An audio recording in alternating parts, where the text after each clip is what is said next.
O que o ministro da Economia, Paulo Guedes, quis dizer na sua posse? Eu vou interpretar para você já já. Você está assistindo o Planeta Economia, com Reinaldo Caféu.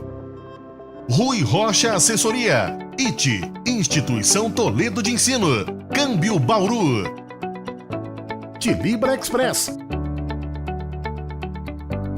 News. E o ministro da Economia, o Paulo Guedes, acabou sendo empossado, né? E ele fez um discurso, ou melhor, fez uma palestra, né? Quase uma hora aí. E olha que ele foi na veia, hein? Ele acabou demonstrando que esse tempo todo fez um diagnóstico correto dos problemas brasileiros, o desequilíbrio da economia, e ele apontou alguns caminhos que deixa todos nós animados. É claro que ele vai precisar transformar isso em ações, ele vai precisar ter determinação, mas tem um time ali muito bom com ele e, obviamente, nós vamos também observar se vai ter capacidade para negociar com o Congresso. Então vamos tentar descomplicar o economês aí do Paulo Guedes, aquilo que ele indicou. A primeira questão que ele colocou foi a manutenção do chamado tripé macroeconômico. O que é esse tripé? O tripé macroeconômico nada mais é do que manter a economia com câmbio flutuante, ou seja, quem define a cotação da moeda estrangeira é quem compra e quem vende a moeda estrangeira. Se fosse um câmbio fixo, quem ia determinar isso é o governo, só que ele tem reservas para bancar o jogo. No câmbio flutuante, não. Se a cotação subir, alguém comprou na baixa e vender vai ganhar, e o contrário também é verdadeiro. Quando necessário, o Banco Central intervém nesse mercado toda vez que tiver forte oscilação. A segunda variável do tripé é a questão do ajuste fiscal, ou seja, austeridade fiscal. Olhar as contas públicas e buscar equilíbrio. Atualmente o Brasil tem déficit na conta pública e aí é um esforço grande para que isso possa ser equacionado. Daqui a pouco eu falo como é que ele pensa em equacionar esse problema. E a terceira variável do tripé é manter metas de inflação. Lembrando que para 2019 a meta de 4,25% no ano fechado contra os 4,5% que foi o ano passado. De novo, a sinalização que o Banco Central, principalmente ele, vai usar de todos os instrumentos, inclusive se precisar aumentar juros, etc., para fazer os preços ficarem comportados, os preços dos bens e de serviços. Além do tripé macroeconômico, o Paulo Guedes também colocou o que eu posso chamar do segundo tripé.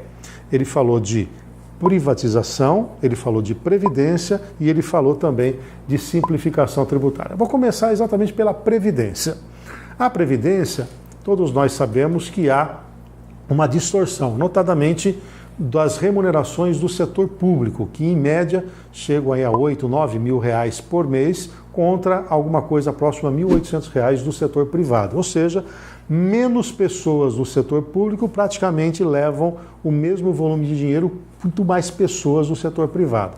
Se não fizermos nada com a Previdência agora, nos próximos anos os gastos serão tão explosivos que vai comer todo o orçamento da União. Então, o mercado está muito de olho nisso, que aí vai alinhado com aquela questão inicial do tripé que eu falei, que é eliminar o déficit público. Então, tem que atacar a questão da Previdência. Tudo indica que vão partir da Previdência que já está no Congresso para não ter que começar do zero. Há uma expectativa desse novo Congresso que vai entrar agora no mês de fevereiro. As privatizações diminuir o tamanho do Estado, o Estado consome cerca de 40% da economia. Como é que você dá espaço maior para o setor privado? Diminuindo o tamanho do Estado. Ou cresce o bolo, ou cresce e simultaneamente o Estado diminui o tamanho. E é preciso ter esse enxugamento mesmo, o Estado tem que ser mais eficaz, tem que introduzir tecnologia e as privatizações são comportamentos normais de economias liberais, que é a que nós estamos adotando agora. E a simplificação tributária, ou seja, nós temos hoje um regime tributário muito complexo, são mais de 90 tributos entre impostos, contribuições e taxas, e isso precisa ser equacionado. Muito bem-vindo. Hoje, nas grandes empresas, precisa ter um batalhão lá de profissionais só para entender essa questão da legislação tributária. Ele falou também em desindexar a economia. O que é isso? Nós temos ainda algumas amarras na economia. Alguns gastos passados são projetados para o futuro via inflação. Vou pegar o caso do salário mínimo, que foi recentemente reajustado. Ele segue uma métrica de olhar o crescimento da economia de 2 anos anteriores e a inflação do ano anterior. Ou seja, ele vai sempre jogar a inflação passada para frente e se a economia crescer, vai jogar também algo real. Isso acaba, de certa maneira, elevando os gastos públicos. Claro que aí tem que entrar uma discussão sobre distribuição de renda, mas eu citei esse exemplo para você entender. Isso acontece também com os aluguéis, com os pedágios e uma série de outras tarifas que eram públicas e agora estão na iniciativa privada, que seguem essa métrica de desindexação. E o que ficou bom para o discurso do Paulo Guedes foi que, se nada disso der certo, principalmente a questão envolvendo a Previdência, a saída seria desvincular as receitas orçamentárias. Hoje, cerca de 90% do que o governo arrecada, obrigatoriamente ele tem que gastar, ou seja, aumentar a arrecadação em R$1, tem que gastar cerca de 90 centavos. Aí teria que negociar com o Congresso mudança na Constituição em decretos para que isso pudesse ser aliviado. Acho que você entendeu, né? Então, manutenção do tripé macroeconômico que até agora vinha sendo já praticado. A outra questão importante é a manutenção do teto de gastos, que foi implementado no governo do Michel Temer, através do Meirelles, e ela vai ser mantida. Isso também garante que você, ao longo do tempo, não exagere nos gastos. Além disso, então, previdência, privatização, simplificação tributária, desindexação da economia e também uma alternativa à desvinculação de receita orçamentária. Se ele efetivamente conseguir avançar com isso no Congresso, sem dúvida alguma nós podemos ter um bom ano aí, porque garantiríamos a confiança ou a retomada da confiança. E uma outra questão também importante é a negociação com o Rodrigo Maia. Tudo indica que o PSL fecha com ele, com isso a vida do Bolsonaro no Congresso ficaria mais fácil, ou seja, teria um grande aliado para dar velocidade às reformas. Cerca de 10 projetos aí da equipe econômica,